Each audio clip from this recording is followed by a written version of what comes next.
안녕하세요. 자유 유튜브더 자윤입니다. 자, 오늘은 사람 손절, 일 손절, 공부 손절, 투자에서도 손절은 필수다라는 제목으로 이야기를 한번 해볼까 합니다. 자, 우리가 투자를 하면서 마주쳐야 하는 가장 불편할 때는 바로 손절을 해야 하는 순간입니다. 우리가 투자를 하면서 손절을 마주해야 되는 순간이 있는데요. 그럴 때마다 우리는 머뭇거리게 됩니다. 익절은 누구나 다 잘할 수 있지만 손절 앞에서는 참 그것을 행하기가 힘들단 말이죠. 자, 그렇지만 손절은 꼭 해야 되는 필수적인 것이기 때문에 오늘 손절에 대한 이야기 한번 하면서 앞으로 투자 수익을 늘려가는데 조금이나마 도움이 되었으면 좋겠습니다. 자, 손절을 해야 될 때가 있는데 손절은 빠를수록 좋다 이런 이야기 많이 합니다. 자, 사람 손절 빠를수록 좋고 일 손절, 자, 일이라는 것은 직장이 될 수도 있고 사업을 하는 사람들은 사업이 될 수도 있겠죠. 그러니까 손실을 많이 보거나 나한테 안 맞는다면은 빠르게 손절하는 게 정신적으로나 금전적으로 더 좋을 수가 있다는 거고, 그리고 공부 손절도 꼭 필요하죠. 사실 공무원 고시 공부 몇 년째 안 되는데 끝까지 붙들려 있다면 자, 빨리 손절할수록 사실은 인생에 도움이 될 수도 있습니다. 어쨌든 손절은 빠를수록 좋다 이런 이야기 많이 하는데요. 지나고 보면은 빨리 손절하는 게 이득이었다는 거 많은 사람들이 느낄 겁니다. 이 삶의 연장선상에서 우리가 투자라는 걸 하고 그리고 항상 성공만을 바라지만 자, 투자를 하다 보면은 또 손절을 해야 될 때가 있습니다. 투자 대상이 아무리 좋아도 아무리 좋은 기업이라도 타이밍을 잘 못 맞추면 손실을 입을 수가 있죠. 뭐 예를 들어서 지금 짧은 기간 약 6개월 동안의 기간이라고 본다면 삼성전자 같은 경우도 1월에 샀던 사람들 지금 상당히 힘든 시기를 보내면서 손절해야 되나 말아야 되나 이런 고민을 할 수가 있다는 겁니다. 투자에 있어서 중요한 요소 중 하나가 바로 타이밍이라는 건데 이 타이밍을 못 맞추면은 우리가 손절을 해야 되나 말아야 되나 고민을 할 수가 있다는 겁니다. 자, 그리고 또 잘못된 분석, 뇌동매매, 욕심 또는 탐욕으로 고점 매수하게 되었을 때도 손절을 해야 될 때가 있습니다. 자, 그리고 갑자기 예상치 못한 사태, 악재가 발생해서 손실을 입을 때도 있습니다. 자, 그럴 때 우리가 손절을 고민해야 되고, 그리고 그것이 기업에 큰 영향을 미치고 앞으로 기업 운영에 치명적 영향을 미친다면 손절을 해야겠죠. 자, 그리고 기업 업황 분석을 잘못했을 수도 있다는 거죠. 그렇기 때문에 자, 그런 것들이 잘못됐다고 판단이 됐을 경우 손절을 할 필요가 있는 겁니다. 자, 뭔가 잘못됐구나, 아니다 싶을 때, 그리고 주가가 예상과는 다르게 흘러갈 때 손실을 줄이기 위해서 최대한 빨리 손절을 하는 게 좋다는 겁니다. 이왕 손절을 할 거면 빠르게 해라 이런 이야기 많이 합니다. 자, 그러면은 제때 빠르게 손절하지 못하면은 어떻게 될까? 복구하는데 엄청나게 많은 시간이 걸린다는 거죠. 그래서 손절을 해야 될 때 마이너스 수익률을 이렇게 기록하고 있을 때, 자, 3% 마이너스 수익을 기록하고 있을 때는 그것을 복구하려면 3.09%만 오르면 됩니다. 뭐 복구가 쉽다는 거죠. 마이너스 5% 손절했을 때는 5.26% 복구하면 됩니다. 거의 차이가 없습니다. 자, 10%까지도 11.1% 그러면 거의 차이가 없고 20% 손실 났을 때 손절해도 25% 복구를 해야 되면 자, 조금 부담은 있을 수 있지만 그래도 이 정도까지는 어느 정도 커버가 가능합니다. 자, 그런데 손절을 못하고 계속해서 버티다가 계속해서 손실이 나서 30%, 40%, 50%까지 손절을 났다. 자, 그렇게 되면은 50%까지 손실이 났을 때 손절을 하게 되면 이것을 복구하려면은 100%, 2배 수익을 올려야 되는 거죠. 만약에 60% 손실을 났을 때는 150%, 2배 반 수익을 올려야지 복구가 되는 겁니다. 70%, 80%, 90%는 말할 것도 없습니다. 90% 손실을 났을 때 복구하려면은 900% 올라야지 원금 복구가 된다는 겁니다. 그렇기 때문에 손절이라는 거 빠르게 판단하고 빨리 하는 게 좋다는 거죠. 자, 그렇지만 사실 또 손절이 쉽지 않습니다. 손절이 쉽지 않은 데는 여러 가지 이유가 있는데, 자, 기업에 대한 잘못된 또는 막연한 믿음이 있을 수도 있겠고, 기업 업황 분석이 잘못됐다는 것을 내가 모르기 때문에 또 손절을 못하는 경우도 있습니다. 자, 그리고 가장 큰 원인 중에 하나는 바로 손실 회피 심리인데요. 그러니까 우리는 행동 심리학적으로 손실을 입게 되면은 우리는 본능적으로 그것을 회피하고 싶어 합니다. 자, 그러면서 괜찮을 거라고 자기 암시를 걸게 되죠.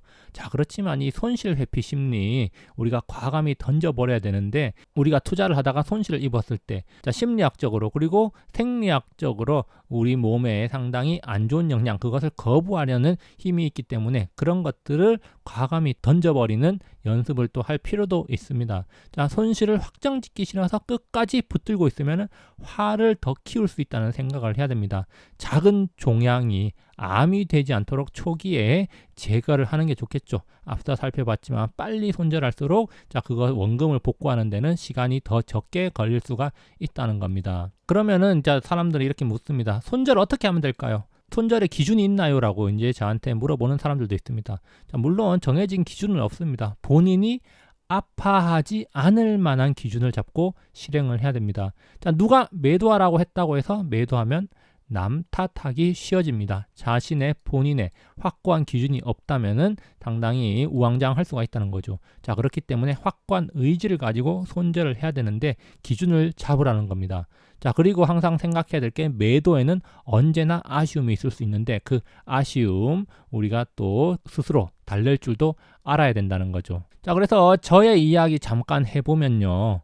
지난 1월 25일 날 제가 이런 영상 한번 올린 적이 있습니다. 5G 주가 상승 언제 오지? 5G 관련주에 대한 이야기였습니다. 그러면서 5G 한번 기대를 해보자 이런 이야기를 했습니다. 글로벌 경제 회복, 그리고 정부주도 5G 인프라 구축, 그리고 5G 장비주에 대한 기대감이 서서히 시장에 나오던 시기였습니다. 당시에 증권사 리포트들도 비교적 긍정적인 이야기들이 많이 나왔다는 거죠. 자, 그래서 제가 5G에 대해서 한번 다뤘었는데 저도 당시에 5G 관련주를 가지고 있었기 때문에 긍정적으로 봤었는데, 자, 그러면서 또 1월 25일 영상에서 저는 이런 이야기를 했습니다. 자, 영상 13분쯤에 짧게 이야기를 했었는데요. 삼각 수렴의 끝에 지금 모여있기 때문에 위로 올라가는 거 기대를 해볼 수 있겠지만 만약에 76,000원 지지선을 이탈한다면은 매도 손절을 해야 된다 이런 이야기 했습니다. 자, 그리고 나서 실제로 주가는 76,000원을 깨고 밑으로 떨어졌고요. 76,000원 지지선을 이탈할 때 저는 매도를 했습니다. 자, 이런 기준점 76,000원을 지지하지 못하면은 추세적인 하락이 올 수도 있으니까 일단 매도를 해야겠다라는 기준을 잡고 제가 대응을 했기 때문에 매도를 할 수가 있었던 거죠. 자, 그리고 또 다른 사례를 보면 제가 지난 3월에 책을 한 권 출간을 했습니다. 자, 주린이 주식 가외학이라는 책인데요. 자, 여기에서도 제가 매매에 대한 이야기를 했습니다. 자, 그러면서 124쪽에 이런 이야기를 했습니다. 대한제강이라는 기업의 주식을 샀다. 자, 그러면서 이제 2분기 들어서 철강 가격 상승하고 있다는 소식이 들려왔고, 그리고 하반기부터 SOC 건설 본격화되면 철근 수요 증가할 거기 때문에 실적이 좋아질 걸로 기대가 된다. 자, 이런 식으로 제가 생각을 해서 5월 말에 매수를 했습니다. 자, 5월 말에 대한제강 매수를 했는데, 자, 그런데 7월 말쯤 약 2달 정도 지났을 때 마이너스 15% 손실이 났고 그 후에 손절을 했습니다. 책에다가 왜 손절을 했는지 이제 자세하게 이야기를 해놨는데요. 어쨌건 간 손절을 할 때 내가 너무 빨리 이 종목을 샀구나, 너무 성급했구나, 조급함과 욕심이 앞섰구나 그런 생각을 했기 때문에 손절을 했습니다. 자, 그리고 나서 이 대한제강의 주가가 어떻게 됐을까 한번 살펴보면요. 자, 대한제강 일봉 차트 2020년 4월부터 2021년 5월까지 차트인데요.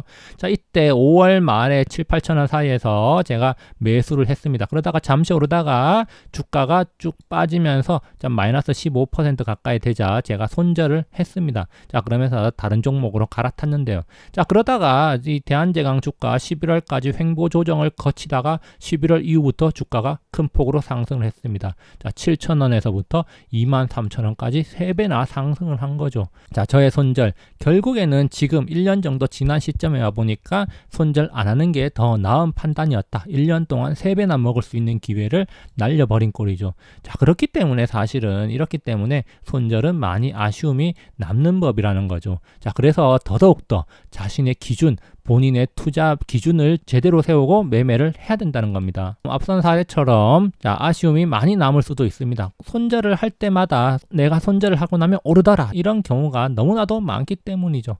자, 그렇지만 그럼에도 불구하고 손절은 꼭 필요할 때가 있는 겁니다. 망할 기업이 아니더라도 손절을 해야 될 때가 있다는 거죠. 매매 타이밍 잘못 잡았다면 손절을 해야 될 수도 있습니다. 자, 기업에 치명적인 문제가 생겼을 수도 있습니다. 주가가 떨어진다면 왜 그런지 꼼꼼하게 따져보고 판단을 하고 손절을 해야 될 수도 있다는 겁니다. 자, 물론 그 전에 손절을 생각하기 전에 자신의 투자 원칙을 분명히 해야 됩니다. 나는 이 기업에 무엇을 보고 투자하는가?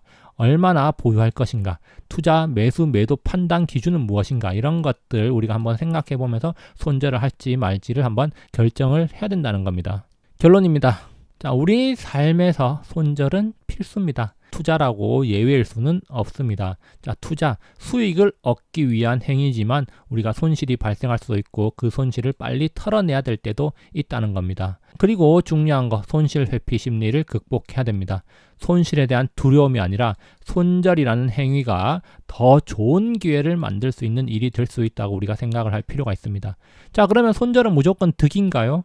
자, 앞선 사례에서 살펴봤듯이 무조건 득은 아니죠. 그렇지만은 않다는 겁니다. 잘한 손절도 있지만 손절 후에 주가가 오르는 경우도 많습니다. 그렇기 때문에 참 힘들다는 거죠. 그래서 저는 이런 제안을 해봅니다. 내가 왜 매수 매도를 하는지 한번 생각을 해봐라. 어떤 결정이든 아쉬움이 없을 수는 없습니다. 그렇기 때문에 투자의 기준, 손절의 기준을 명확히 한다면 아쉬움을 최소화할 수도 있을 겁니다. 자, 그래서 오늘 손절에 대한 이야기 한번 다뤄봤고요. 자, 오늘 이야기가 투자에 많은 도움이 되었으면 좋겠습니다. 자, 여기까지 영상 감상해 주셔서 감사하고요. 항상 즐거운 하루 보내시기 바랍니다. 감사합니다.